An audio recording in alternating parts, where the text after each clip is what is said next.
የሚፈተኑት ከ9 እስከ 12 ነው። 12ኛ ክፍልን ብቻ ማንበብ ውጤታማ ያደርጋል። ለምን ፈተናው ከ9 እስከ 12 ነው የሚወጣው። ትውልድ መቀጠል አለበት። ትውልድ ያስፈልጋል።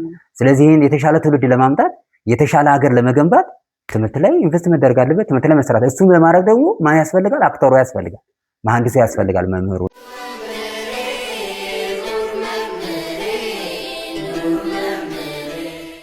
ሰላም ጤና ይስጥልን። እንዴት ናችሁ? ይህ መምህር ፖድካስት ነው። በመምህር ፖድካስት ሁላችሁም ትመጣላችሁ። ወላጆች፣ መምህራን፣ ተማሪዎች ሁላችንም ስለ ትውልድ እንመክራለን። ዛሬ እንግዳ ይዤ ቀርቤያለሁ። በላይነሽ ዳኛው ነኝ። እንኳን ደህና መጣ መምህር። እንኳን ደህና ቆያችሁ። የሚታወቅ ማንን በል? እሺ፣ አመሰግናለሁ። መምህር ውበቱ ዘን ይባላለሁ። በአዲስ አበባ ከተማ ውስጥ ርጌስ ጮራ ሁለተኛ ደረጃ ትምህርት ቤት በሂሳብ መምህርነት እያገለገልኩ እገኛለሁ። መምህር ያው አንተ እያልኩ ልቀጥላል። እሺ፣ አመሰግናለሁ ስለፈቀድክልኝ። እስኪ የት አካባቢ ተወለድክ? የታደግክ? መምህር ከመሆኑ በፊት ነው የትምህርታዊ ዳራህን አካፍለን እስቲ። በአማራ ክልል ሰሜን ወሎ ዞን ጉባ ላፍቶ የሚባል ወረዳ ጉድመና የምትባል አካባቢ ነው የተወለድኩት። እንግዲህ ትምህርት እድሜ እንደደረሰ ከአንደኛ እስከ 6ኛ ክፍል ጉድመና አንደኛ ደረጃ ትምህርት ቤት ተማርኩ። ከ7 እስከ 8 ወልደ አንደኛ ደረጃ ትምህርት ቤት ተማርኩ። ከ9 እስከ 10 ደግሞ ወልደ ሃይ ስኩል ከተማርኩ በኋላ እንግዲህ 1997 ዓ.ም ወደ ኮሌጅ ገባሁ ማለት ነው። ኮሌጅ በሂሳብ መምህርነት ነው ገብተን የነበረው፣ ግን 3 ሜጀር በሚለው በፊዚክስ በኬሚስትሪ እና ማትማቲክስ ዲፕሎማ 3 ዓመት ተምሬ ሰኔ 22 2000 ዓመተ ምህረት ላይ ተመረኩ። ከዛ ከ2001 ጀምሮ እንግዲህ እስካሁን ድረስ በስራ ላይ እንገኛለን ማለት ነው። እሺ፣ እንግዲህ አንድ ጥያቄ ላንሳ። የትምህርት ሁኔታ የሃይ ስኩል እንዲህ ካለፈ በኋላ መምህርነት እንዴት ነው ጆይን ያረከው? እሺ፣ መምህርነትን እውነት ለመናገር ፈልጌው ነው መምህር የሆንኩት። ያው የሚያስተምሩን መምህራን በተለያየ መንገድ ተጽዕኖ ፈጥረውብኛል ብዬ አስባለሁ። ያው መምህርነት የሙያዎች ሁሉ ቁንጮ ነው የሚባለውን ትውልድ ሰሪ መሆኑን እና የተለያዩ ነገሮችን እንማር ስለነበረ መምህር ሆኜ ትውልድ ባስተምር ዜጎችን መልካም ዜጎችን ባፈራ በሚል ተነሳሽነት በተለያየ ምክንያት ያው 97 10ኛ ክፍል እንዳጠናቀቅኩ ወደዛ ፕሮግራም ገባው። ቅድም እንዳልኩሽ 2000 ሰኔ ከተመረኩ በኋላ በቀጥታ ከዲፕሎማ ወደ ዲግሪ ነው ራሴን አፕግሬድ ለማድረግ ወደ ወሎ ዩኒቨርሲቲ የገባሁት። ከ2001 ጀምሮ 2005 መጨረሻ ድረስ ዲግሪን ተማርኩ። ከዛም በተመሳሳይ አዲስ አበባ 2004 ዳር አካባቢ ገባው እና ከ2008 ጀምሮ ደግሞ በአክሱም ዩኒቨርሲቲ በማስተርሴን በዚሁ በማትማቲክስ 2002 መጨረሻ ላይ ተመረኩ ማለት ነውና ፈልጌው ወድጄው ነው መምህር የሆንኩት። አሁንም በማስተማር ህይወቴ በጣም ደስተኛ ነኝ። ይሄን የተለያዩ የትምህርት አንዳንድ እንትኖች ቢኖሩትም እኔ ግን በጣም ደስተኛ ነኝ መምህር በመሆኔም አሁንም በማስተማሪ ጭምር ማለት ነውና ፈልጌው ወድጄው ነው መምህር የሆንኩት ለማለት ነው። እሺ ውበቱ፣ ቤተሰባዊ ዳራስ ምን ይመስላል? ልጆች ምን? ቤተሰባዊ ዳራ እንግዲህ እግዚአብሔር ይመስገን የ5 ልጆች አባትና የትዳር አጋር አለችኝ። ስለዚህ ያው ልጅ በልጅነት በሚለው መርህ ተግባራዊ አድርገናል ማለት ነው። እሺ፣ እንግዲህ ልጅ ማሳደግ አለ፣ አባትነት። 5 ልጆች አባት ቀላል አይደለም። እስቲ መምህርነትን ከልጆች አባትነት ጋር ያይዘህ ያለው ጠቀሜታ እንዴት ነው? መምህር መሆንህ ለልጅ አስተዳደግ በትምህርታቸውም የተሻለ ነገር ይኖራል ብዬ አሰብኩ። እንዴት ነው? ይጠቅማል? እንዴት ነው ነገር? ሂሳብ ጎበዝ ናቸው እንዴ? እውነት ነው። ብዙ ሰው እንደዛ ይላል። ኖርማሊ ሂሳብ ያው ከዲፕሎማ እስከ ማስተርስ እንግዲህ በሂሳብ ራሴን አፕግሬድ ሳደርግ እንደነገርኩሽ ትምህርቱንም እወደዋለሁ። ኖርማሊ ማትማቲክስን አብዛኛዎቹ የሚጠይቁትን ጥያቄ እንደዚህ ጥያቄ ነው። ልጆች ያው ሂሳብ ላይ የተሻለ እውቀትና ግንዛቤ ቢኖራቸው ሌሎቹን የትምህርት አይነቶች መስራት ይችላሉ። የሚል የግል እምነት አለኝ። ትክክልም ሆኖ አንዳንድ አልፎ አልፎ በማስተምርበት ወቅት ያው ከአንደኛ ደረጃ እስከ 12ኛ ክፍል ኖርማሊ አስተምሬያለሁ። የተለያዩ ተማሪዎችን እንግዲህ በዚህ በ18 ዓመት አገልግሎት ቆይታ ውስጥ ልጆች ማትማቲክስ ላይ የተሻለ እውቀት ካላቸው ሌሎቹን የመስራት ሁሉም ባይሆኑም ሌሎቹን የመስራት ቴንደንሲ አላቸው። ስለዚህ ሂሳብ ላይ የተሻለ አስተሳሰብ፣ የተሻለ እውቀት፣ የተሻለ ግንዛቤ ቢኖራቸው በሚል ያው ትንሽ ተጽዕኖ የማድረግ ነገር አለ። ይሞክራሉ። ያው የመጀመሪያ ልጅ እንግዲህ 8ኛ ክፍል ዘንድሮ ተፈትናለች። ያው ደህና ናት። በእርግጥ ልጅ እንዳባቱ እንደናቱ አይሆንም ይባላል። ኖርማሊ አሁን በጣም ጎበዝ ናት ምናምን የምለው ነገር አይደለም፣ ግን ትሞክራለች የተሻለ እንዲኮን ወደፊት እንግዲህ ከዘጠኝ በኋላ ደግሞ ራሷንም የበለጠ አሻሽላ እንደምትቀጥል ተስፋ አደርጋለሁ። ጎበዝ ናት። ከታችም ያሉ ሌሎችም ያው እስከ 4ኛ ክፍል 1ኛ ክፍል ድረስ ያሉት ይሞክራሉ ማለት ነው። እና ሌሎችም ላይ እንግዲህ አባትነት ሲባል ያው መደበኛ የማስተምራቸው ተማሪዎች የቀለም ልጆች ናቸው። እንደሚታወቀው ለሁላችን የቀለም ልጆቻችን ናቸው። ከየወለድናቸው ደግሞ የተሻለ እውቀት በተለይ ከመምህር የሚጠበቀውም እንግዲህ አሁን ልናወርሳቸው የምንችለው አንድ እውቀት ስለሆነ ልጆቻችን የተሻለ እውቀትና ግንዛቤ እንዲይዙ በዛ መምህርነት የሚለውን መርህ ልጆቻችን ላይ ያውን ተገብረዋለሁ ማለት ነው። እሺ፣ እንደ አባት አንድ ልጆች እንዳሉት አባት እንደ መምህር ሳይሆን ልጆችን በምን ያህል ልክ ነው የምትከታተለው? ቢዚ ነህ አውቃለሁ። በጣም በስራ ቦታችን ብዙ የስራ ጫናዎች እንዳሉብህ፣ ከዛ ሰዓት ውጪ ልጆችን እንዴት ነው የማስጠናቱ የማገዙ ነገር ከአባት የሚጠበቀውን ነገር እንዴት ነው የምተገብረው? ሌሎች አባቶችም ከአንተ በሚማሩበት መንገድ እንዴት ነው ሌሎችም ወላጆች ልጆቻቸውን እንዴት ቢከታተሉስ? ልጆቻቸው አሁን አንተ መምህር ስለሆንክ ብቻ አይደለም፣ እንደ ወላጅ ሌሎች ወላጆች ልጆቻቸውን እንዴት ቢከታተሉ ነው?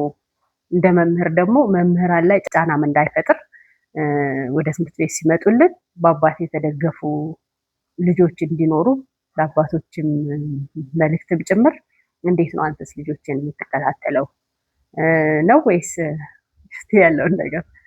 እሺ እንግዲህ ከዚህ ጋር በተገናኘ እንደተባለው ያው በእንችም አብረን የስራ ባልደረባም እንደሆነ ታውቂያለሽ። አጠቃላይ ያለውን ነገር ትንሽ በስራ በጣም ቢዚ ነኝ እና ብዙ ስራዎችን እሰራለሁ።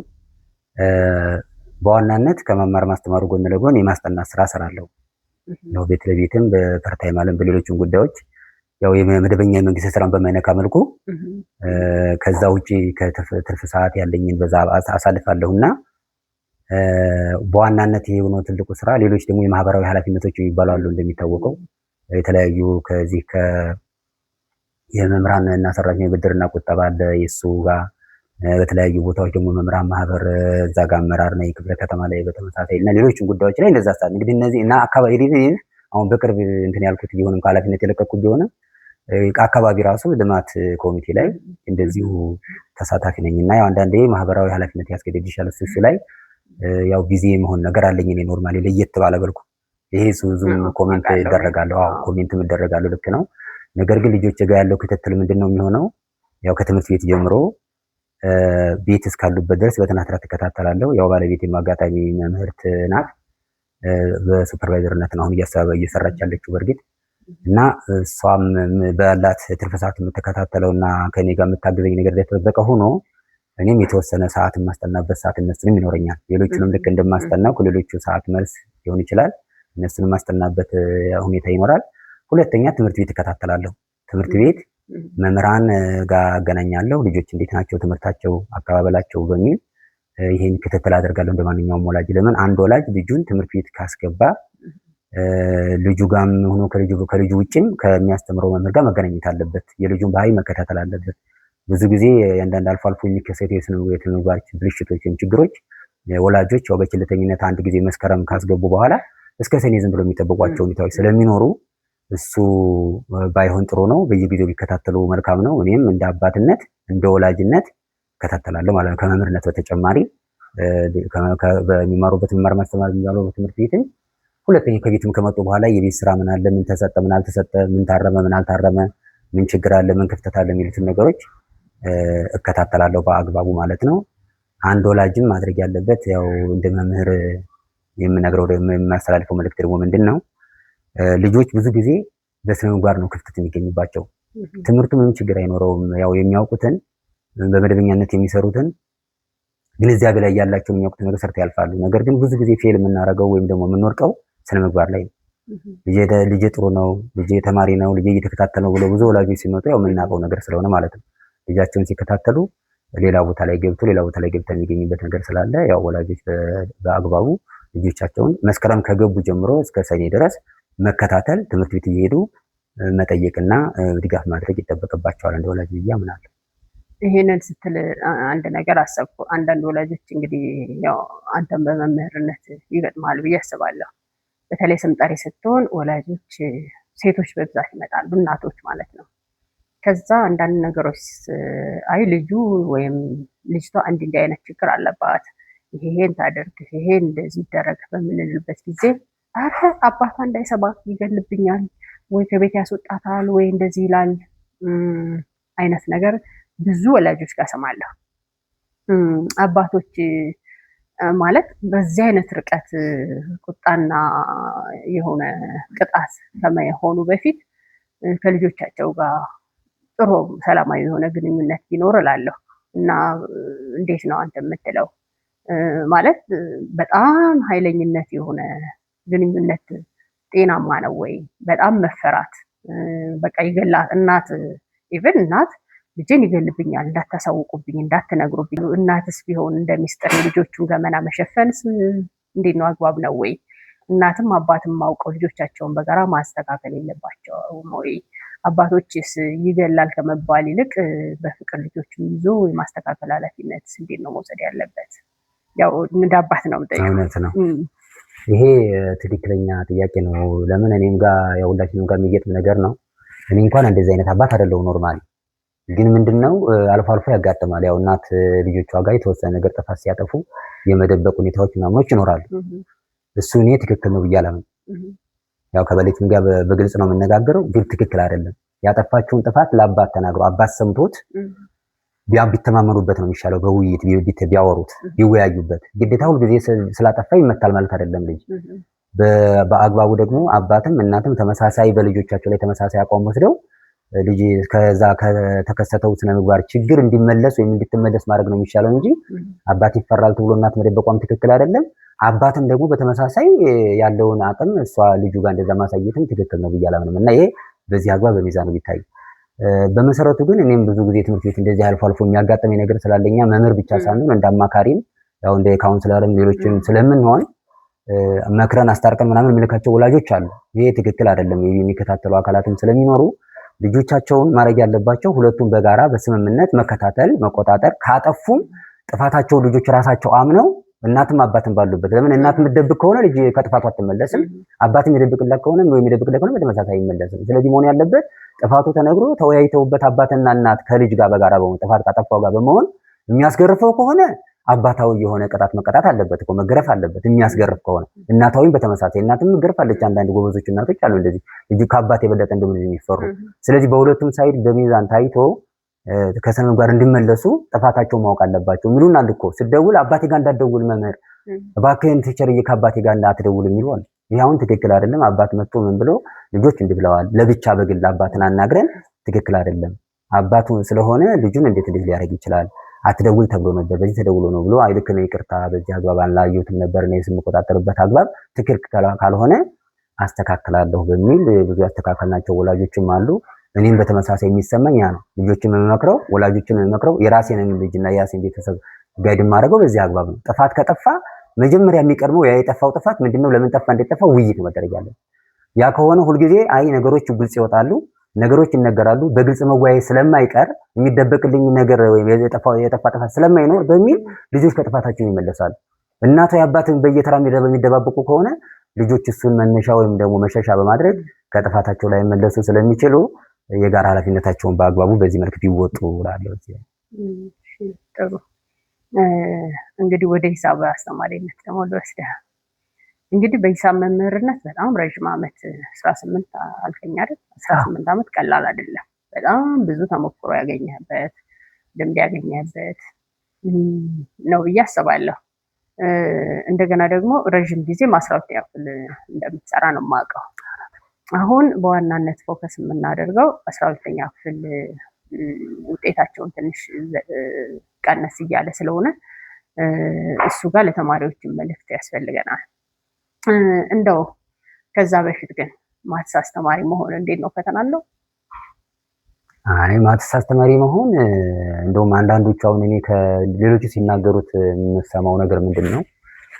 ማትስ አስተማሪ መሆን ሌሎቹን ትምህርት የመስራትም የማንበብም የማወቅም ሚዛናዊ የመሆንም ኢቭን ኢፍ አንዳንድ ነገሮች ሲነበቡ የሚገኙት ምንድን ነው? ሂሳብ አስተማሪ መሆን ብቻ ሳይሆን በማወቁ ማትማቲክስ የሚለውን ነገር እዛ የሚሰሩ ነገሮችን በማወቁ አንድ ግለሰብ ወይም አንድ ሰው አንድ ተማሪ በህይወቱ መወሰን ከሚችለው አንድ ስቴፕ የተሻለ ውሳኔ ይወሰናል ይላል።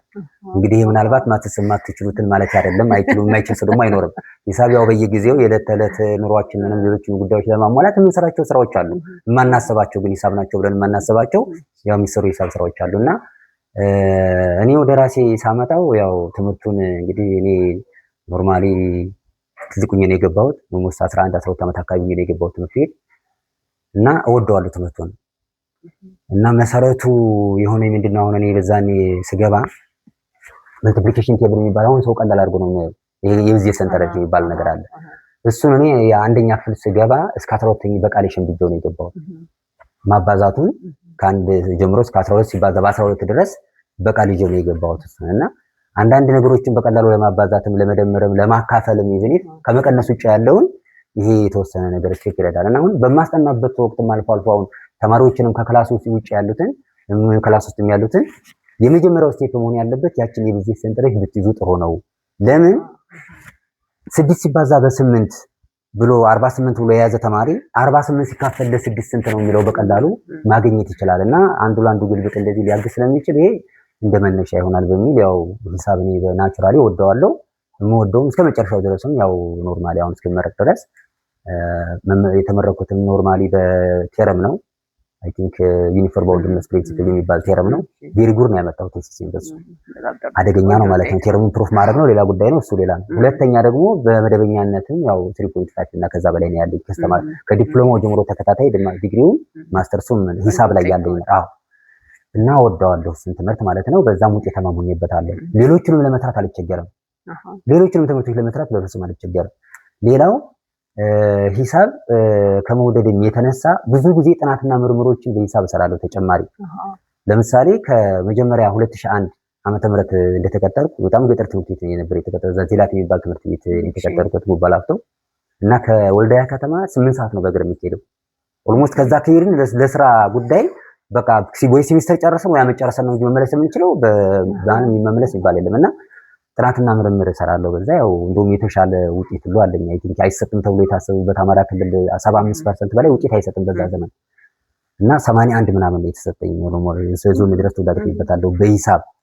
እስኪ ስቲል አዲስ አበባ መጥቼ በተመሳሳይ እሰራለሁ እና አዲስ አበባ ላይ ግን አሁን የተለየ አሁን በቅርብ ጀምሮ የ2014 አካባቢ ጀምሮ የተከሰተ ምን አለ እንትን የሳይንስና ፈጠራ የሚባል ውድድር አለ።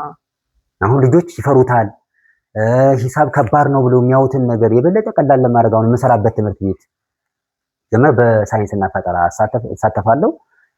በከተማ አንድ ጊዜ አንደኛ፣ ለሁለተኛ ጊዜ ሁለተኛ፣ እንደውም ለሶስተኛ ሶስተኛ። አዎ ለረጅም ጊዜ ተከታታይ ተሳትፌያለሁ። በሳተፍኩባቸው ያገኘኋቸው እውቅናዎች ሌሎች ልምዶችም እንደተጠበቁ ሆነው ይቻላል። አሁን በሂሳብ ፈጠራ ላይ ምን እፈጥራለሁ ብሎ የሚጨነቅ መምህርም ተማሪም አለ። ግን ይቻላል እንደዛ ነገር ከተሳተፍን የምንሰራቸው ስራዎች ስለማይጠፉ ሂሳብ ላይ ትኩረት ብናደርግ ብዙ ነገሮችን በቀላሉ ማግኘት እንችላለን እና ከዕለት ተዕለት ኑሯችን የተዛመዱ ብዙ ነገሮች አሉት ሂሳብ የሚሰራና በሱ ላይ ብዙ ተሳትፎ አደርጋለሁ ማለት ነው እና የተለያዩ ሜዳሊያዎችም የተለያዩ ሽልማቶችም አሉ በዚህ ጉዳይ ላይ ከማስተማር ጎን ለጎን ማስተማሩም ላይ ቢሆን በተመሳሳይ ልጆች ሂሳብ በቀላሉ መመስራት እንዲችሉት አሁን በፕላዝማ እና ሌሎች አንዳንድ ነገሮችን በመጠቀም ማትላብ በመጠቀም አሁን በቅርብም እንደ ትምህርት ቤት ጾራ ይሰራናቸው አሉ። ሌሎችም ላይ እንደዛ ብናደርግ አሁን ብዙ ጊዜኛ ቾክ ኤንድ ቶክ ስለምናደርገው አጋጣሚ ልጆች ጋር ትንሽ ይከብዳል የሚለውን ያመጡታል። አለመክበዱን ግን በተግባር ቴክኖሎጂ በመጠቀም የተሻለ እንዲሰሩ ብናደርጋቸው ለራሳችንም ላይ ለልጆቻችን ይብንጨምር ለተማሪዎች የምናስተምራቸው ብቻ ሳይሆን ለራሳችን ለምናሳድጋቸው ልጆች ሁሉ የተሻለ እውቀትና ግንዛቤ ይኖራቸው ያደርጋል በማትማቲክስ እና ሂሳብ ላይ ትንሽ እንደዛ ያለ ወደዋለሁ። እስከዚህ ድረስም ጥናትና ምርምሩንም ይሄ ፈጠራው ላይም የተሻለ ውጤት አስመዝግቤበታለሁ። በተከታታይ አሳተፍ እንደዛ አድርጌበታለሁ ማለት ነው። ከዘንድሮ አጋጣሚ በተለያየ ምክንያት አልተሳተፍኩም እንጂ እስከ 2018 ባሉት ግን ተከታታይ ተሳትፌያለሁ ማለት ነው። አሁን ቅድም አንድ ነገር አነሳ። እኔም ለወላጆችም ለተማሪዎችም ለመምህራን ማስገንዘብ ፈልጋለሁ። እቺ የጊዜ ሰሌዳ በጣም ወሳኝ ናት። እቺ ሰንጠረዥ በተለይ አሁን ክረምት ስለሆነ ልጆች ቤት ሲሆኑ እየተጫወቱ ቤትም ሲያጠኑ ምናምን እሷን በጊዜ ቀደም ብለው ማለት ከፍተኛው ክፍል ደረጃ ላይ ሳይደርሱ ሎወር ሌቭል ላይ አንደኛ ክፍል ሁለተኛ ክፍል እያሉ እሱን ቢያጠኑ በመሰረታዊነት ለሌላው ሂሳብ ይጠቅማል እያልከን ነው። ስለዚህ እሱ ማጥናቱ መልካም ነው። አሁን እንግዲህ በሂሳብ መምህርነት በጣም ይሄን ያህል ፍቅርም ውጤታማም ነህ። አሁን ቅድም እንዲህ ነገር አነሳ፣ ቀላል ነው ሂሳብን በቀላሉ መስራት ይቻላል። ብዙ ሰው ይፈራዋል። እንዴት ነው በቀላሉ መስራት የሚቻለው ሂሳብ? እንደው የተወሰኑ ፖይንቶች አስቀምጥ። ብዙ ሰው እኮ ነው የሚቸገረው በሂሳብ። እኛም ልጆቻችን ቤት ውስጥ ስናስጠና ብዙ ወላጅም ችግር ሂሳብ ነው። ሂሳብን ስጋት ብዙ ተማሪ እንደው ያው ከሂሳብ ተጨማሪ ደግሞ አሁን እነዚህ የሳይንስ ትምህርቶችን ፍራቻ ወደ ሶሻሉ የማዘንበል ነገር አለ። ስለዚህ ሂሳብን በቀላሉ ለመማር እንደው አንተ በማስተማር ዘመንህ የተረዳው ነገር ለተማሪዎቻችንም ለወላጆቻችንም እስኪ ሆነች ቀለል ያለ ወይ ነው የምትለውን እስኪ የሆነ ነገር በላይ። እሺ ሂሳብን በቀላሉ ለመረዳት እንግዲህ በቀላሉ ለመስራት በመጀመሪያ ቅድም እንዳልኳት ያቺ ነገር ብትሰራ የተሻለ ነው የሚሆነው ከታች እያሉ ጨርሰዋል። ሁለተኛ ያው የተለያዩ ይኖሩታል። አይ ቲንክ የቃላት ፕሮብለም ይኖረዋል እና ሌሎች ጉዳዮችም ይኖሩታል። ሂሳብ ላይ ብዙ ብራንቾች ዘርፎች አሉ ስንማር። ግን ቀላል የሚያደርገው ምንድነው የሚለውን ነገር ስናይ ሂሳብ ሁሉ ጊዜ በየቀኑ የሚሰራ ተግባር ነው። ለምሳሌ ተጠንቶ ተሸምድዶ የሚሰራ አይደለም። ፕራክቲስ ይፈልጋል በየቀኑ መምህር ሲያስተምር በደንብ የተከታተለ ተማሪ እሱን መሞከር አለበት፣ መስራት አለበት። ኢቭን ምሳሌ እንደው መምህር እንኳን ያስረዳው ቢረሳው መጽሐፍ ላይ የተቀመጡ ምሳሌዎች አሉ። መጀመሪያ ምሳሌዎቹ ይነበባሉ። ቀጥሎ ምሳሌውን ሳያይ ራሱ ይሰራዋል። ደብተር ወረቀት ላይ ይሰራዋል። ተሳሳተ ድጋሚ ማየት ይችላል። ይሰራዋል ድጋሚ። በቃ ብዙ ጊዜ ሂሳብ እንደዛ ምንድነው ፕራክቲስ ተኮር ነው። ስለዚህ ፕራክቲስ ኦሪየንትድ ስለሆነ እሱ ቢደረግ የተሻለ ነው። የተሻለ ግንዛቤ እንዲኖረን ያደርጋል ነው። ምንም ሳንጠብቅ ምሳሌዎችን አይተን እናነባቸዋለን፣ ራሱን ሞክረዋለን፣ መጽሐፉን ሸፍነን እናየዋለን። በቃል እያዘም አሁን እሱ አሰራር ሊሆን የሚችለው ምንድነው ያው በልምምር ነው እና ብዙ ጊዜ እጃችን ወረቀት ላይ ባይነጠል የተሻለ ነው። አዎ በየቀኑ እነሱ መስራት አለበት። አንዳንድ ትምህርቶች አሁን ካለፉ በኋላ አንብበን በቃ ችግርን ሳምንት እናነባቸዋለን ልን እንችላለን። ሂሳብ እንደዛ አይደለም። በየቀኑ የተማሩትን በየቀኑ መከታተል፣ በየቀኑ ልምምድ ማድረግ፣ በየቀኑ መስራት፣ የከበዳቸውን ደግሞ መጠየቅ፣ መምህሮቻቸውን ሊሆን ይችላል ያገኙትን አካል በየቀኑ እየጠየቁ ቢሄዱ ለሌሎቹ አሁን ፊዚክስን ይሰራል፣ ኬሚስትሪን ይሰራል፣ ሌሎችም እንደዚህ ሂሳብ ነክ የሆኑ ጥያቄዎች ይሰራል። እውነት ለመናገር 12 አሁን ሶሻል አልፎ አልፎ ገባል።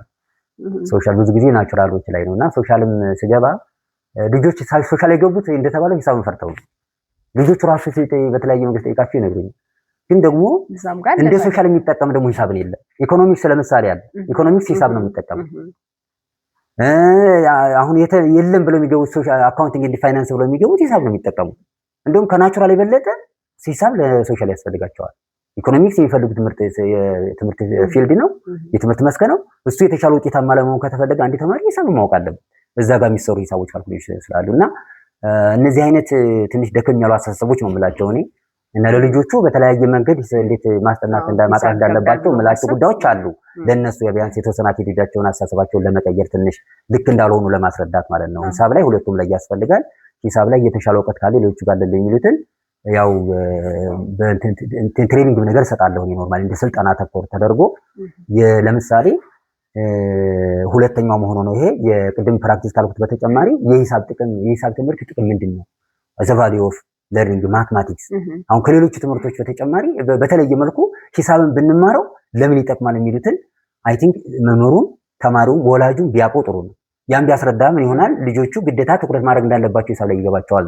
አይ ሶሻል 11 ድረስና ከ11 በኋላ ሶሻል ገብቼ እገላገለዋለሁ ማትማቲክስን የሚባል ነገር አይኖርም ማለት ነው። ለምን ይጠቅማል? 12 ላይ ሶሻል ላይ የተሻለ ማትማቲክስ እውቀት የሚጠይቅ ከሆነ ልጆች ያላቸው አማራጭ የተሻለ እውቀት ግንዛቤ በማትማቲክስ መኖር አለበት።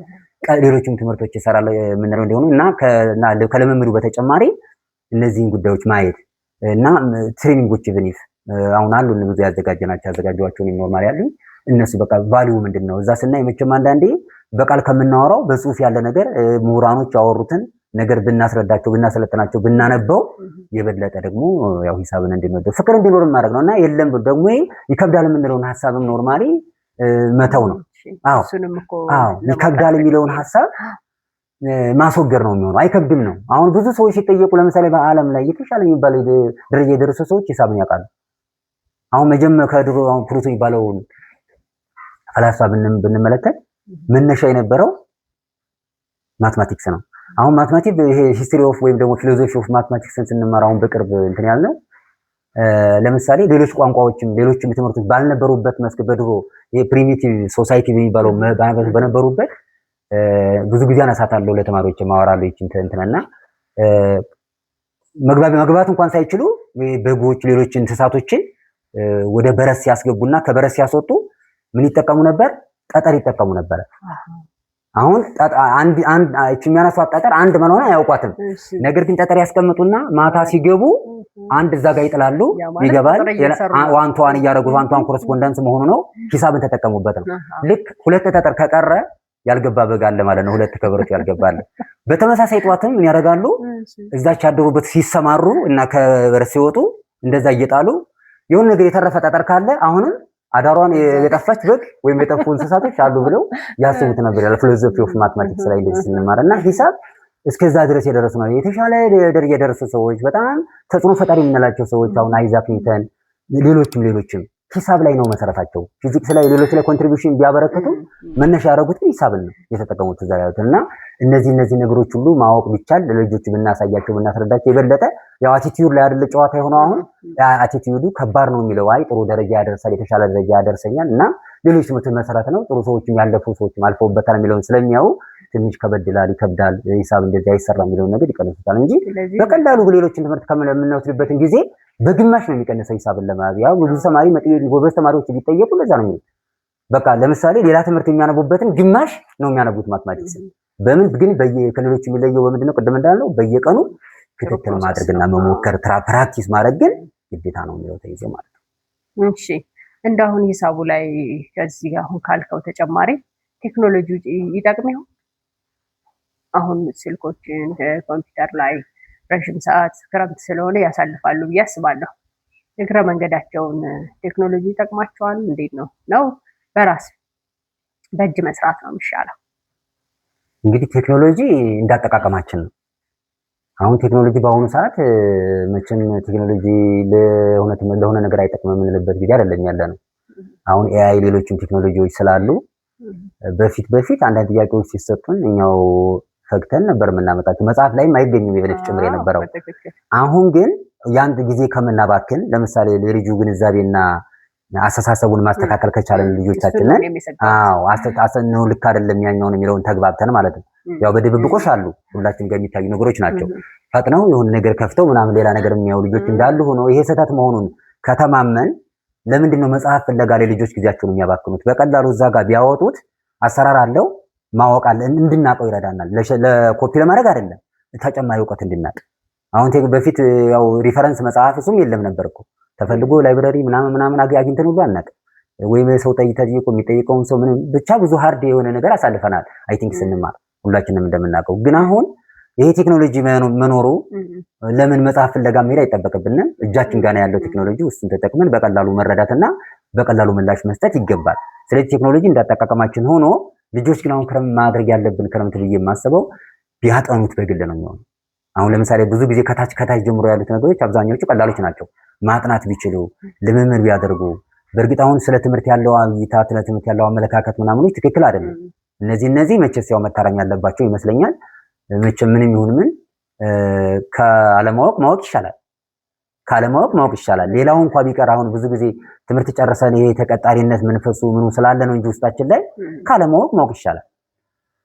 እና ክረምት ላይ ተከታታይ የሆነ እንደውም ሁለቱ ወር አጋጣሚ ተጠቅመን ያው አይ ቲንክ ቱቶሪያሎችም አልፎ አሉ ተከታታይ የሆነ ጥናት ብናጠና ጊዜያችንን በአግባቡ ብንጠቀምበት ለመደበኛ ትምህርቱ የተሻለ መረዳት ይኖረናል ብዬ አስባለሁ።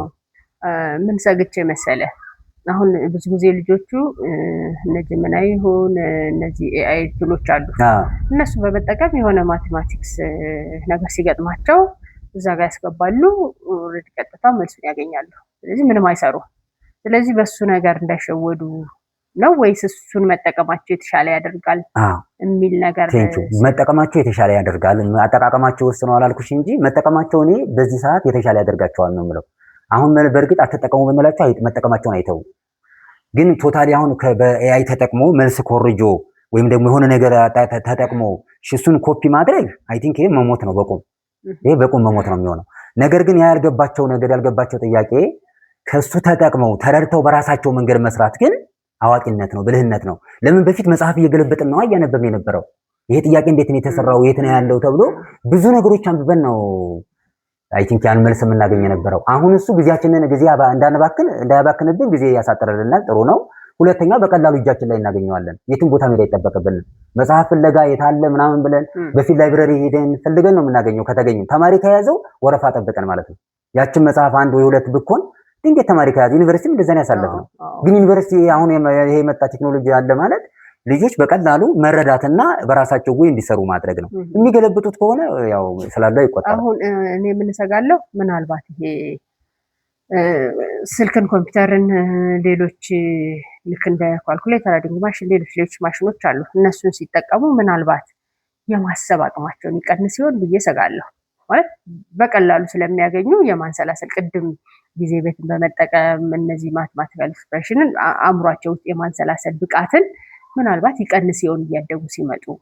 አሁን እኮ ድሮ ለምሳሌ ስልኮችን በአእምሯችን በጣም ብዙ ስልኮችን እንይዝ ነበር። አሁን እጃችን ስልክ ካለ ጀምሮ ግን ምናልባትም እኔ የምጠይቀኝ አንተን ስልኬን አይቼ ካልሆነ በስተቀር በቃ አእምሯችን አሁን እየያዘ አይደለም።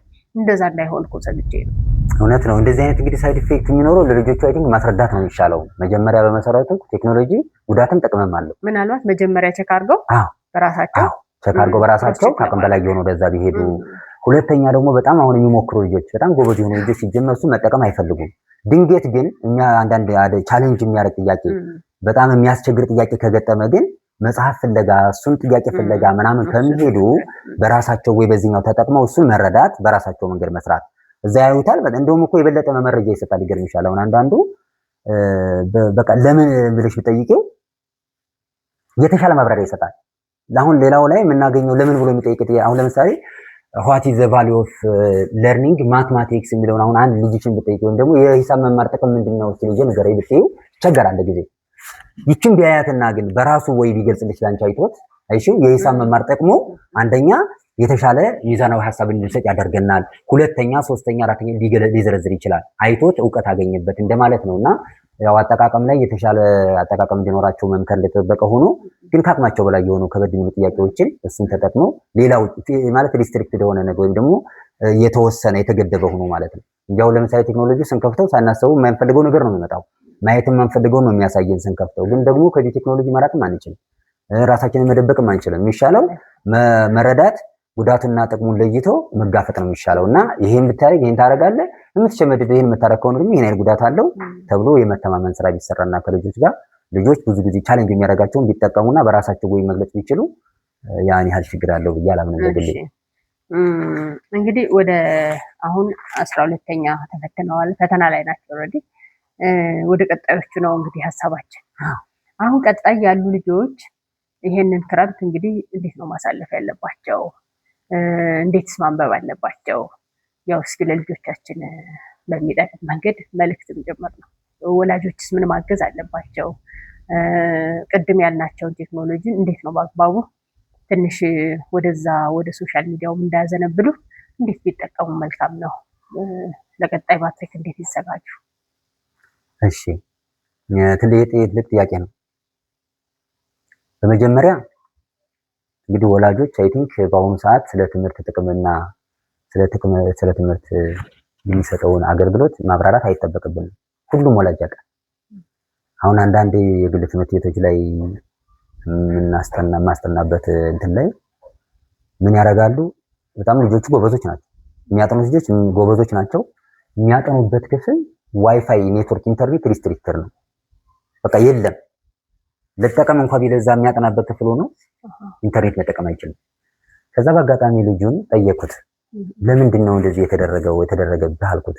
እኔ ደስ ብሎኛል። ጥሩ ነው ብለው ይከፋዋል መቼስ መጀመሪያ ከሱ ለስማ ብዬ አይ ጥሩ አይደለም ሊያሰንፍ ይችላል አንዳንድ ነገሮችን ስታይ ተብዬ ነው ምናምን አለ እና ምን ታያለህ አንተ ለምሳሌ ስልክ ቢሰጥህ ምናምን ስለው ያው ትምህርታዊ ነክ ነው ማየት የሚችለው ልጅ ጎበዝ ስለሆነ ሲጀመር እና ወላጅ የወሰነው ውሳኔ ትክክለኛ ውሳኔ ነው።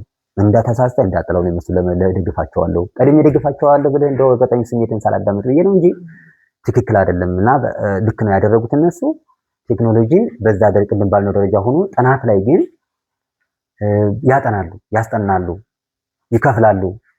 የመንግስት አካባቢ ላይ ስንመጣ አሁን በተለይ ዘንድሮ የተጀመረው በእርግጥ ጥሩ ነገር አለ።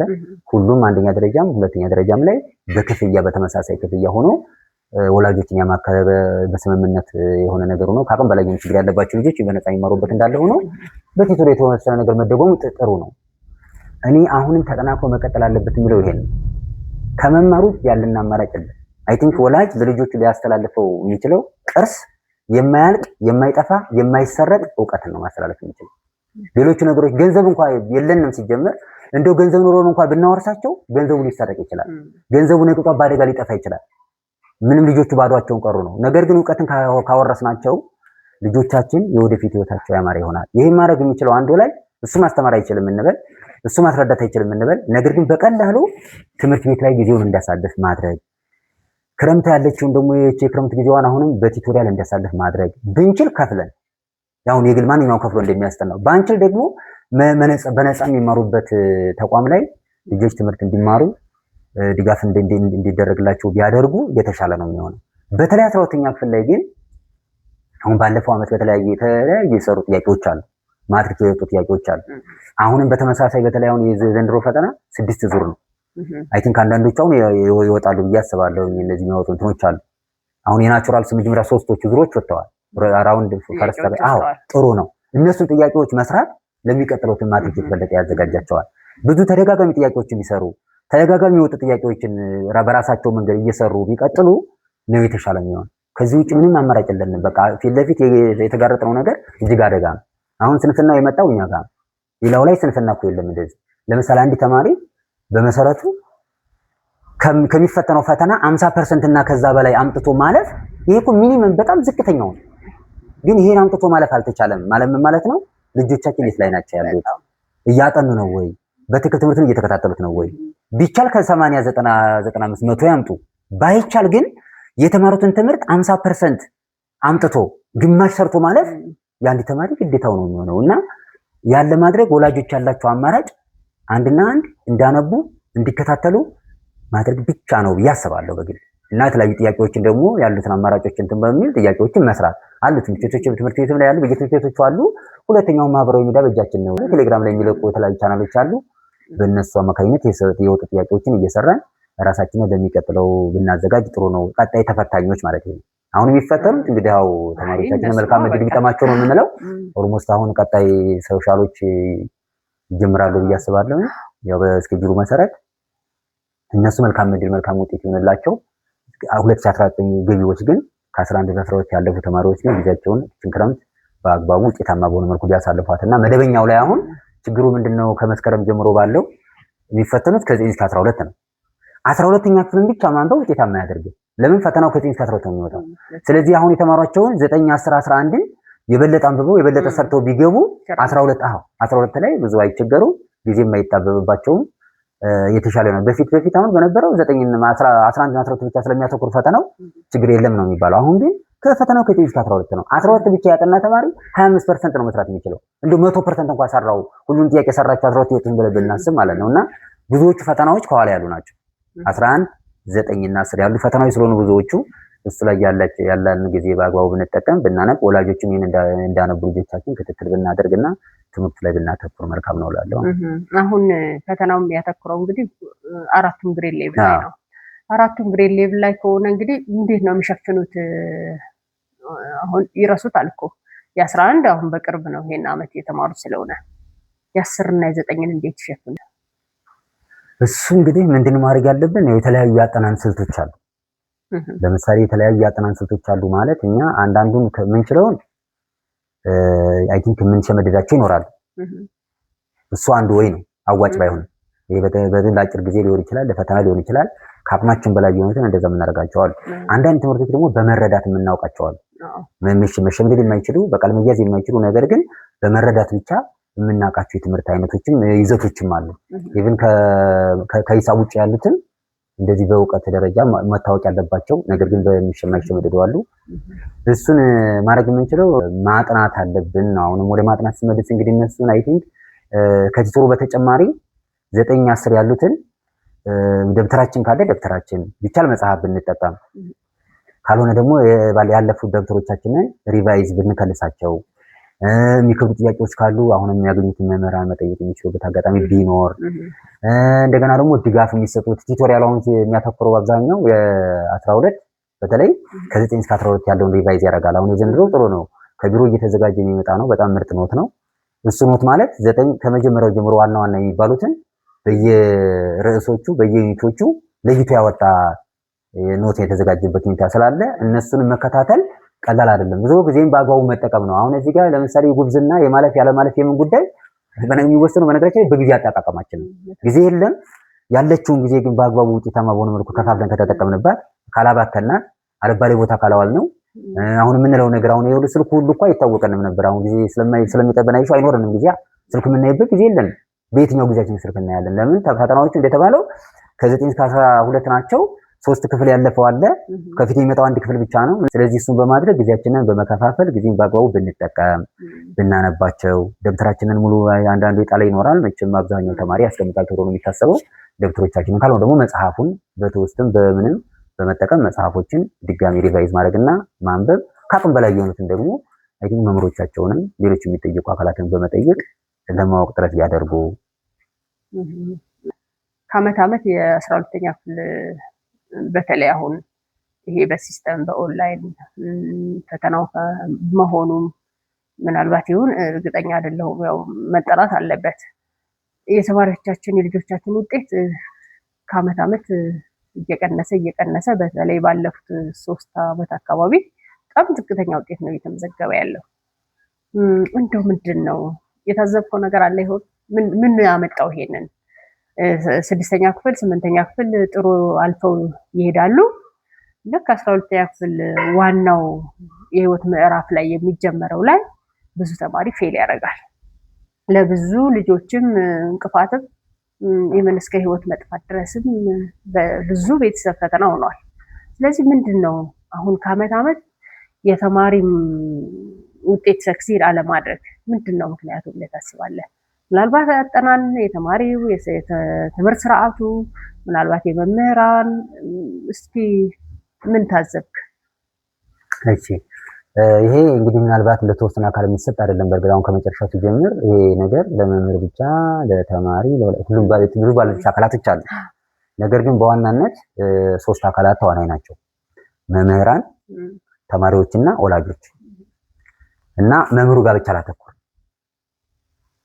አሁን 12ኛ ክፍል የደረሰ ተማሪ የሚጠበቅበትን የውጤት አለማስመዝገቡ ምክንያት ብዬ የማስበው በግሌ የመጀመሪያው ከመሰረት የተሰራ ነገር የለም የሚል ሐሳብ አለኝ። ለምን አንድ ቤት ሲገነባ መጀመሪያ መሰራት ያለበት መሰረቱ ነው። ስለዚህ ልጆቻችን ከኬጂ ጀምሮ ከአንደኛ ደረጃ ጀምሮ ሲመጡ ማይንድ ሴታፓቸው በዚህ መንገድ እየተሰራ አልመጡም። አሁን በተለይ የተጀመረው እዚህ አሁን ያለነው ውጤት የደረስንበት መሰረታቸው የተበላሸ ነው የሚል የግል ግምገማ አለኝ። ያው ሪሰርችም በተለያየ መንገድ እሰራለሁ። ባለፈው ዓመትም ዘንድሮም ሰርቻለሁ እና ባክግራውንድ ኒዮሎጂ የሚባለው ነው በቃ መሰረታዊ ሆኖ የሚመጣው ከነሱ ጋር በቃ መሰረተ እውቀት የለንም ሂሳብ ላይ እንደዚህ ነው። ኤሌመንታሪ የሆኑ ነገሮች እንኳን በቀላሉ መስራት የምንችልበት ሁኔታ የለም የሚሉ ስላሉ ከሱ ጋር የተገናኘ አንድ ነገር አለ። ሌላው መምህራን እንግዲህ መሐንዲሶች ናቸው ለተማሪዎቻቸው። ተማሪዎቹ ተዋናይ ናቸው። ሌሎች ፋሲሊቴት የሚያደርጉ አካላት ይኖራሉ። እንግዲህ ወላጆች የምንበል መንግስት የምንበል ምናምን የሚባሉ አካላት በሙሉ ባልደረሻዎቹ ነው። ግን ፋሲሊቴት ነው የሚያደርጉት። ያው መምህር ይመድቡ ይሆናል፣ መንግስት ይመድቡ ይሆናል፣ ወላጅ ልክ ይሆናል፣ ይከታተል ይሆናል። ዋናው ተዋናዩ ተማሪው ነው። እዛ ደግሞ አክት የሚያደርገውና አጠቃላይ የመሐንዲስነትን ስራ የሚሰራው መምህሩ ነው። እና እኛ መምህራን እንደው የሚጠበቅብንን ኃላፊነት ሌሎች ጉዳዮችን ትተን ማለት ነው። አሁን ይሄን ኃላፊነት ስንወጣ ምናምን የሚለውን እኔ እንዲወራ አልፈልግም። እሱ ሌላ ጉዳይ ይኖራል ብዬ አስባለሁ። ግን ዋናነት ተማሪዎቻችን ላይ ያሉት ውጤታማ ለማድረግ ከታች ጀምረን አሁን እስካለንበት ድረስ መምህራን ልጆቻችንን በደንብ ብናውቃቸው ብናገዛቸው በምንችለው የተለያዩ አጠናን ስልቶችን በመንገድ ሊሆን ይችላል። ልጆች አጠናን ስልቶችን እንዲጠቀሙ ብናደርግ በተጨማሪም ደግሞ ያው ሳብጀክት ማተር እና በእርግጥ የፔዳጎጂ ወይም ደግሞ የስነ እንትን ችግር አለ ብያለሁ አለመመሩ ጋር በዚህ ችግር የለብንም እኛ መምህራን። ግን ምናልባት ማስተላለፉ ላይ ሜቶዶሎጂ ላይ ችግር ሊኖር ይችላል። እሱ አካባቢ ላይ ከየግሬዱ ማለት ከታይ ጀምሮ ነው እያወራ ያለው ታው ብናደርግ እንደዛ። ሌላው ትልቁ ችግር አሁንም ላለው የማስበው 8ኛ ክፍል ሚኒስትሪ ተማሪዎች ተፈትነው እኛ ጋር 9ኛ ክፍል ይመጣሉ። አሁን ይሄ ጥራት ሆነ ለመናገር ውጤቱ ያሳፍራል፣ ሁላችንም ማንንም አያስደስትም። ለምን መጨረሻ ተማሪዎች ሄደው በዚህ ደረጃ 6%፣ 4%፣ 8%፣ 14% አለፉ ማለት እኮ ሞት ነው ለኛ በጣም እንዴ። የዘራነውን እኮ ፍሬ አላገኘንም ማለት እኮ ነው። የዘራነውን ዘር ፍሬውን አላገኘንም። ፍሬውን ማግኘት እንድንችል ማድረግ የሚጠበቅብን ብዬ የማስበው 9ኛ ክፍል ከ8 ወደ 9 የመጡትን ኢንትራንስ ፈትነን ብንረከባቸው ቆጥረን። ለምሳሌ 9 ሲገባ ተማሪዎች ይመጣሉ። በቃ 9ኛ ክፍል መግባት የሚችሉት ያን ኢንትራንስ ፈተና ካለፉ ብቻ ነው። ምናልባት ሚኒስትሪ ስለተፈተኑ ምናምን ሊባል ይችላል። ጥሩ ነው። እኛ ከተለያዩ ተሞክሮ አሁን ቼክ አደርጋለሁ። ልክ አይደለም። ለምን ልጆቹ ሲመጡ ኦልሞስት አብዛኛዎቹ መሰረታዊ የሚባሉ መደመር መቀነሶችን አያውቋቸውም። 12 ነው ልጆቹ የማያውቁት። እንግዲህ አስቢ 9 ተይ 10 ተይ እንደዚህ ያው እንግዲህ የኛ መምህራን ድርሻም እንዳለበት ነው። ከ9 እስከ 10 ሲመጡ ቢያንስ መደመር መቀነስን አለማሳወቅ የኔ ችግር ሆኖ የኔ ክፍተቱ ነው። በመሰረቱ ልጆቹ ግን እንዳይነ ክፍተት ያለባቸው ተማሪዎች እንዲመጡ እና እንዲቀሩ የሚያደርጋቸው ኢንትራንስ ኤግዛም ቢኖር ሁለት ነገር ይጠቅማል። ይሄ አንድ 9 ተረክቦ የሚያስተምራቸው መምህር በኃላፊነት እነዛን የተረከበ ተፈትኖ የተቀበለ ተማሪ 10ኛ ሲያሳልፍ ማብቃት አለበት፣ ያስረክባል ቆጥሮ። ሁለተኛው እስከታች ያለው ተማሪ ምን ይላል ነው። ከታች ያለው ተማሪ ደግሞ 9 ኢንትራንስ ስላለ 8 ስላለፈ ብቻ እንደማይገባ ያውቀዋል፣ 7 ስላለፈ ብቻ እንደማይገባ ያውቀዋል። ስለዚህ ከየት ጀምሮ ነው ተማሪው ሊያጠና የሚሞክረው? ከ5 ጀምሮ ያነባል። ለምን 8 ባልፍም 9ኛ ክፍል ኢንትራንስ ኤግዛም አለ ብሎ ራሱን ያዘጋጃል። ስለዚህ ትንሽ የማማር ማስተማሩን እንትን አይ ቲንክ ያነቃቀዋል ብዬ አስባለሁ። የወደቁ ተማሪዎች ምን ይሆኑ ምናምን የሚሆኑ የሚለውን በእርግጥ ያው ሌላ ኮንሲኩዌንስ ሊያመጣ ይችላል። አዎ ሌላ ችግር ይሆናል። ለዛው ይድገሙ 8 እንዴት ይሆኑ የሚለው ሌላ ጉዳይ ሆኖ ግን ኢንትራንስ ኤግዛም የሚባል ነገር ቢኖረን የትምህርት ስርዓታችንን ትንሽ ከ9 እስከ 12 ያለውን የተሻለ ያደርገዋል። 12 ሲደርሱ እነዚህ ብቻ አይወርቁም። በእኔ ግምት እንግዲህ በአሁን የተወሰነ ነገር ባየሁት ዝም ብዬ ራፍ የሆነ ካልኩሌሽን ነው። እነዚህ ልጆች በኢንትራንስ ተቀበለናቸው። መምህሩ 9 ተረክቦ 10 በደንብ አስተምሯል። ቲቶሪያል አለ፣ ወርሺት አለ፣ ሌሎች ጉዳዮች አሉ። 10ኛ ክፍል 12ኛ ክፍል አንድ ተማሪ ከ50 በታች አይመጣም ብዬ ገምታለሁ። ይሄ ቢሰራ የተሻለ ነው የሚሆነው። ግን ይሄ ለጊዜው እንኳን ይሄ ምናልባት የመንግስትን ውሳኔ ምናምን የሚጠይቅ ስለሚሆን እና ሌላ ነገር የሚፈቀድ አይመስለኝም። እንደው ቢሆን እንደ መፍትሄ ብያቀረብኩት እንጂ ላይሆን ይችላል። ግን ለጊዜያዊ መፍትሄ አሁን 12 ያሉትን ልጆች ለመታደግ በምንችለው ከየግሬድ ሌቭሉ ያለን የምናስተምር መምህራን የሚጠበቅብንን የቀለም አባትነትና እናትነት ድርሻ ብንወጣ ሌላ ወሬ ምንም ብንገፋው ምንም ትርጉም የለውም። አሁን አየነው አሁን እዚህ ደርሰናል እና አሁን ትንሽ ያለው ነገር ምቾት የሚሰጥ አይደለም፣ ያሳፍራል። አሁን መምህር ሆኖ ተማሪዎች የተሻለ ደረጃ ካልደረሱ 12 ተፈትነው የተሻለ ውጤት ካላመጡ ምን ሆኖ መምህርነት የሚል ጥያቄ ያመጣል። ሌሎች ጉዳዮች የተጠበቁ ሆኖ የኛን ድርሻ የበለጠ ብንጠቀም ደግሞ ልጆች እኛን ይሰሙናል። ብዙ ጊዜ ተማሪዎች መምህሮቻቸውን ይሰማሉ እና ከላይ ሲደርሱ ብዙ ነገሮች ከተበላሻሸ በኋላ እንትን ከምንል ታች ላይ ግን የምንችለውን በዲሲፕሊንም በስነ ምግባርም በእውቀትም ለማነጽ ብንሞክር ብንከታተላቸው ድጋፍ ብናደርግላቸው አይ ቲንክ 12 ሲደርሱ የተሻሉ ተማሪዎችን እናገኛለን ብዬ አስባለሁ። አሁን አንዳንድ ልጆች ከታችም ገና ከ9 ከ10ም ምናምን ወደ ዩኒቨርሲቲ መግባት ገና ሳይደርሱ ተስፋ መቁረጥ በቃ አሁን ላይ እነዚህ ሾርት የሆነ ትሬኒንግ ወስዶ ቶሎ ወደ ቢዝነሱ ዓለም የመቀላቀል እና ትምህርቱን ችላይ ማለት ነገር አለ እና ይሄ ነገር ለትምህርቱ ዓለም ለሀገሪቷ ስልጣኔ እንዴት ነው ተጽዕኖ የሚፈጥር አይመስልም? እንደ መምህር ስጋት እኔ ትልቅ ስጋት የሚሆን ይመስለኛል። ምክንያቱም በሃየር ሌቭል ደረጃ አሁን ትምህርቱ ላይ የመግፋት ስሜት ብዙ ልጆቻችን አናይም። ማለት ኢቨን ዶክተር በፊት ቀደም ባለ ጊዜ ምን መሆን ትፈልጋላችሁ ስንላቸው ዶክተር፣ ፓይለት ምናምን በቃ ብዙ አይነት ሙያዎች አሁን አይፈልጉም ወደዛ አይነት ኢቨን ዶክተር የሚል ልጅ አሁን ራሱ እየቀነሰ መጥቷል። ስለዚህ ስጋት አይደለም ወይ ምን ቢደረግ ነው እንደው እንደ መምህር ምን ትላለህ? እሺ ይህም ከባዱ ጥያቄ ነው። ትክክል ነው።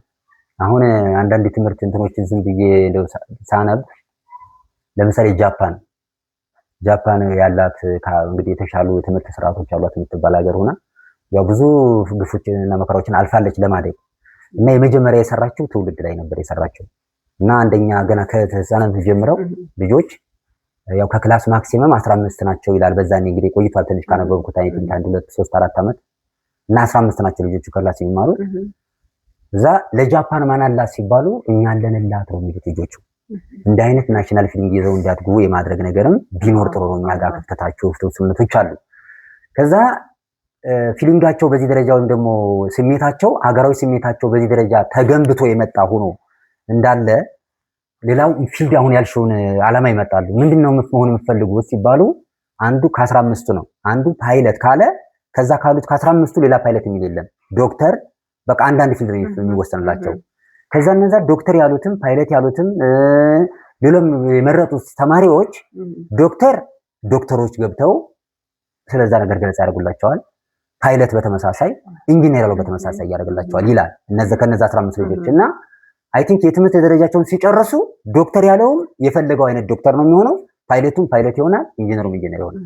አንድ የሚወርቅ ተማሪ ቀርቶ ሚኒመም ኦፍ 85% እና ከዛ በታች የሚያመጣ ተማሪ የለም። ለምን? ከዛ ጀምሮ የተሰራ ስራ አለ። ይሄን ብንከተለው ጥሩ ነው ብዬ አስባለሁ። አንዱ ሌላው አሁን እየተፈጠረ ያለብን ነገር ከምን የመጣ ነው ብዬ የማስበው ብዙ ያሉኛል እኔም ይሉኛል። አሁን 12 ሳስተምር እንደዛ ይሉኛል። አይ ልጆቼው ይሄ እኮ የመጣንበት የሆነ የመቀጠር ስሜት ነገር አለ። ገብቶሻል? ተምሬ ጨርሼ የሆነ ተቀጥሬ የሆነ ደሞዝ አግኝቼ ብሎ ነው ተማሪዎች የሚያስቡት። አሁን ይሄ ፋሽን እየተቀየረ መጣ። ለመቀጠርም ችግር ነው የሆነው። ቢቀጠርም የሚጠቅም ነገር የለውም። የተቀጠረ ሰው የሚያዩት እንደዛ ነው። ስለዚህ ያለው አማራጭ ምንድነው? ቢያንስ ትምህርታችንን እየተማርን ጎን በጎን ሙያና የሆነ ስራ ፈጣሪነት ስሜቱን ብናመጣው። አሁን የስራ ፈጣሪነት የለም እሱ ነገር አሁን ጠፍቷል። እና እኛ በፊት በእርግጥ እኛም የተማርንበት መንገድ ነው አንዱ የተሳሳተ የሚመስለኝ። እኔ አሁን ዶክተር ፕሮፌሰር እየተባልኩ እየተነገረኝ ነው የመጣሁት። ለመሆንም እፈልግ ነበር እስከ ቅርብ ቀን ድረስ ዶክተር ሆኖ ምናምን መሆንን እመኘው ነበረ። በእርግጥ አሁንም አይደለም ማለት አይደለም፣ ግን እስከዛ ያ ሴንስ አልጠፋም። ነገር ግን ጎን በጎን የዛኔ ለኔ ጥሩ የሚሆነው ምን ተምሬ ቢሆን ነበር የሚሻለኝ? የሙያ ትምህርት ተምሬ ቢሆን ጎን በጎን የሆነ ሌላ ተጨማሪ እንዴት ስራ ፈጣሪ መሆን እንደምችል ባቅ ኖሮ አይ ቲንክ አሁን በጣም ብዙ ሰው የመንግስት ሰራተኛ የሆነ አብዛኛው ላይፉን ይቀይር ነበር።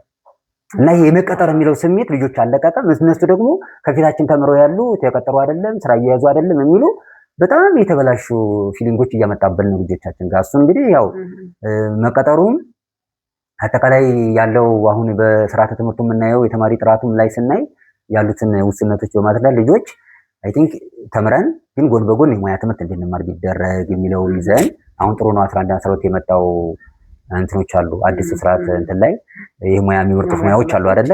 ልክ 12 አንድ ተማሪ ከጨረሰ ጥሩ ውጤት ካመጣ ዩኒቨርሲቲ ይገባል። ካላመጣ ግን እንደ በፊቱ ወደቀ አይባልም የሚል ጥሩ ሀሳብ አለ። አይ ቲንክ እሱ ተግባራዊ ቢደረግ ሙያተኛው ነው ስለሚወጣ ይቀጠራል ነው።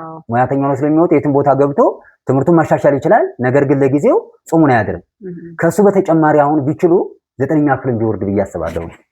አሁን ብዙ ልጆች ኮሜንት ራሱ ያደርጉናል 9 ሲገቡ ሁለቱም ጎን በጎን ቢኖር ለምሳሌ 9 መደበኛ ትምህርታቸውን ይከታተላሉ፣ ሙያ ትምህርቱን ጎን በጎን ይከታተላሉ። 12 ሲደርሱ የበለጠ አሁን 11 12 የሚሆነው አንደኛ ጊዜው አጭር ነው፣ ሁለተኛ ለ12 ማትሪክ ሌላ ጭንቀት ስለሚሆን እንዳያጠር ከ9 ጀምሮ ያሉ ሙያ ቢፈቀድላቸው ልጆች ሜቢ አሁን ሙያና ቴክኒክ አይቀበልም ይመስለኛል። አይ ቲንክ ባለፈውም እንደዛ ቼክ አድርጌ ነበረ። 12 ሲጨርሱ ነው አይ ቲንክ ወደቁም አለፉ 12 ካርድ ካልያዙ ያ ቦታ አይቀበላቸውም። እና ሜቢ እንደ ስርዓተ ትምህርትም ላይ ይሄ ሪቫይዝ ቢደረግ ሙያ ከ9 ጀምሮ ቢማሩ ልጆቹ ይሄ ስራ ፈጣሪነቱ ይመጣል ሁሉም ነገር ማለት ነው። ከዛ በኋላ ለምን ስኪላቸው ከሚያገኙት እውቀት በተጨማሪ ስኪል ዴቨሎፕ እያደረጉ ወይም እያሻሻሉ እያሳደጉ ስለሚመጡ እና የሚፈልጉትን መስከራ ሲሆን ውጤት አመጣው ዩኒቨርሲቲ ላይ ፈልጉ ይችላሉ። ለምን 4 ዓመት ተመረዋል ሙያ በተማሩት 4 ዓመት ሙያ የተሻለ ስራ ይፈጥራሉ። የተሻለ እንጀራ የተሻለ ነገር ማግኘት ስለሚችሉ ውጤት እንኳን መጣ ብለው የሚጨነቁበት አግባብ ስለማይኖር ምናልባት አሁን ብዙ ተማሪዎች እያፈራን ነው እያመረትን ነው። ግን ትንሽ እቺ አሁን ያልናት ላይ ለማስተማር እንቅፋት ሆነብናለች። እኔ ነው እርግጥ በዚች አግባብ ለማስረዳት እሞክራለሁ፣ እነሱም ለማሳመን እንሞክራለሁ ሁላችንን። ብንች ማድረግ ያለብንም መሰለኝ ክስ ነው። ምክንያቱም ከፊት የሚያዩት ነገር አሁን ላላቸው ውጤት ተጽዕኖ ስለሚኖረው በተቻለ መጠን ስራ ፈጣሪነት ላይ ብናተኩር እና ሌሎች የሙያ አማራጮችን ብንጠቀም የሚሉትን ነገሮችና ያው መቼስ ቅድም እንዳወራ ነው ካለ ማጠናቀቅ አይ ቲንክ ማጠናቀቁ ይሻላል፣ ካለ ማወቁ ይሻላል። አሁን አንዳንድ ቢዝነስ እንትንን እንኳን የግል ነገርን እንኳን ለመስራት የግል ነገርን እንኳን ለመምራት በትንሹ ማወቅ ይጠበቅብናል። አሁን ግዴታ ጨርሰን ጥሩ ውጤት አምጥተን ዩኒቨርሲቲ ወተን መመረቅ ስራ መቀጠር ምናምን የሚለው ሐሳብ ወተን ቢያንስ የግላችንን እንኳን ትንሽ ነገር ለመስራት መማሬ ቫልዩ ይኖረዋል ቫልዩ አለው የሚለውን ያው መምህራንን ብናሰርጽ ተማሪዎቻችንን በዛ ላይ ክሬዲት ቢሆኑ እንግዲህ ከላይ ያለውን ቅድም እንዳልነው ከዘጠኝ ጀምሮ ልጆቻችን ሙያ ቴክኒክ እንዲገቡ እንዲማሩ የሙያ ትምህርት እንዲማሩ የሚደረግበት ነገር ቢኖር ከፊት ያለውን አሁን የሚሉትን አስተሳሰብ ትንሽ መቀነስ እንችላለን ብዬ አስባለሁ። ስለዚህ ስርዓተ ትምህርቱ ትንሽ መከለስ አለበት። ትንሽ ሙያ ነክ ቢኖረው ከዘጠኝ ጀምሮ ሙያ ትምህርቶችም ከ9 ከ10 አብረው ቢመጡላቸው ይሄኛው አካዳሚካሊ አብሮ መጥቶ እዛ ጋር 12ኛ ላይ ፌል ቢያደርጉ ወደዛ ሙያተኛ ስለሆነ ነው። እሺ እንግዲህ አሁን ይሄ ብቻ አይደለም ውበቱ የሚሰራው ተጨማሪ በጣም ብዙ ስራዎች አሉ። ወደዛ ልውሰድህ። እውነት ነው። ለ12ኛ የምንለውን ብለናል። እንግዲህ እሱን ተግባራዊ በማድረግ ቀጣዩ የተሻለ ውጤት እንዲያመጡ ምኞታችን ነው። ያው ከስራው ጋር አብረን ስንሰራ የምናግዝ ይሆናል። አሁን እንግዲህ ውበቱ ተጨማሪ ስራዎችን አውቃለሁ ብዙ ስራ እንደምሰራ ምን እየሰራህ ነው? ከዚህ ውጭ ወደዛ ልመጣ ስለሆነ ነው።